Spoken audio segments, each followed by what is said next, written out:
চারদিকে এত স্নিগ্ধতা, ছাদের মধ্যে পাখি ডাকতেছে।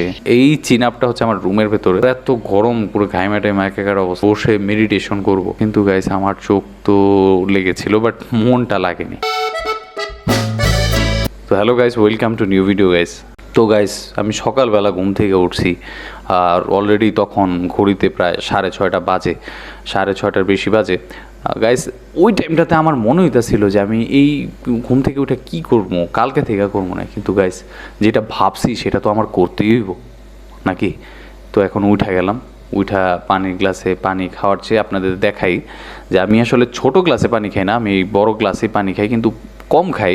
এখন একটু বাড়ায় খাবো, যাতে করে সকালবেলা পানিটা বেশি খাওয়া খুব স্বাস্থ্যের জন্য ভালো।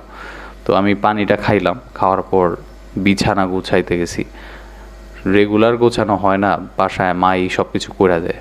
তো আমি চেষ্টা করে একটু ভালো করে গোছানোর চেষ্টা করছি, যদিও হোক এটা ভিডিওর জন্য, দেখানোর জন্য হোক। কাজটা সেরে এখন ফ্রেশ হয়ে ছাদের দিকে যাওয়ার সময় আপনি দেখতে পাচ্ছেন যে চারদিকে এত স্নিগ্ধতা এবং ছাদের মধ্যে পাখি ডাকতেছে, আলোকিত অবস্থা, সবুজ এবং একদম ন্যাচারাল জিনিসগুলো চোখে পড়তেছে। তো মাইন্ড তো ফ্রেশ হওয়ারই কথা। যেগুলা জিনিসগুলা কথা না বললেও আপনার সাথে অনেক কিছু বলতেছে, আপনি বুঝেন না, বাট আপনার কাছে মনে হচ্ছে আপনার কাছে চিরচেনা, ভালো তো লাগবেই। ওই যে দেখুন কতগুলো পাখি এবং অনেক পাখি ডাকতেছিল চারদিকে, এবং হালকা বাতাস ছিল, ঠান্ডা ঠান্ডা। তো চারদিকটা আপনাদের দেখালাম, কারণ আমি এখানে আজকে এক্সারসাইজ করব। আর এই ছাদের বাম দিকের মধ্যে আমি এই জায়গাটার মধ্যে এক্সারসাইজ করা শুরু করব। প্রথমে গাইস ওয়ার্ম আপ দিয়ে শুরু করলাম।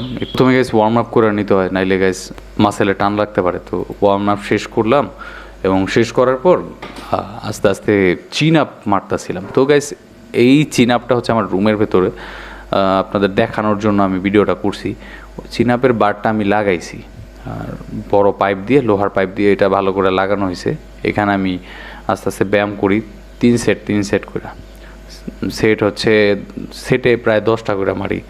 তো এটা মারলে আর কি হামসের আর নিজের ব্যাকেটটা অনেক কাজে দেয়। যাই হোক গাইস, হয়রান হয়ে গেছি, খুব হয়রান হওয়ার পর, এবং তারপর আমি ছাদে আবার পুনরায় আসতে হয়েছে। আসার পরে এইখানে আমি পুশ আপ মারি, প্রায় 3 সেট পুশ আপ মারি, যেটা হোয়াইট পুশ আপ বলে। এই হোয়াইট পুশ আপ শেষ করে তো আমি 40 সেকেন্ডের মতো রেস্ট নিয়ে আবার ক্লোজ পুশ আপ মারা শুরু করছি। ক্লোজ পুশ আপটা একটু ট্রাইসেপের লেগে ভালো, পিছনে যে আর্মস তো উপরের বডি করলে হবে না, আমাদের থাইও করা উচিত। তো থাই মারলাম, কিছুক্ষণ থাই সেট মারার শেষ হয়েছে। আর এত গরম, পুরো ঘাইমা টাইমা একাকার অবস্থা। তো একটু রিল্যাক্সে বসে মেডিটেশন করব, এই জন্য বসেছিলাম। কিন্তু গাইস আমার চোখ তো লেগেছিল বাট মনটা লাগেনি। মানে মেডিটেশন যে ওইব, ধ্যান লাগাতে পারতেছিলাম না। তো নিজের ভাবতেছিলাম কী করবো, শেষ করে দেবো একটু কি না, মানে যেটা সত্য সেটাই পেশ করুম।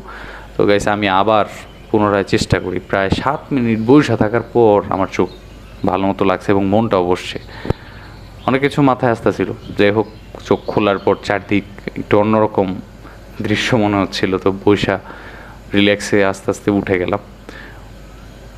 গাইজ, এখানকার আবহাওয়া এত সুন্দর, এত স্নিগ্ধ, অনেক দিন পর মনে হয় এরকম একটা সকাল দেখতে পেলাম। কারণ বাতাস চারিদিকে, না দুপুরবেলা, না সন্ধ্যাবেলা, না রাতে এরকম আবহাওয়াটা না পাওয়া যায় না।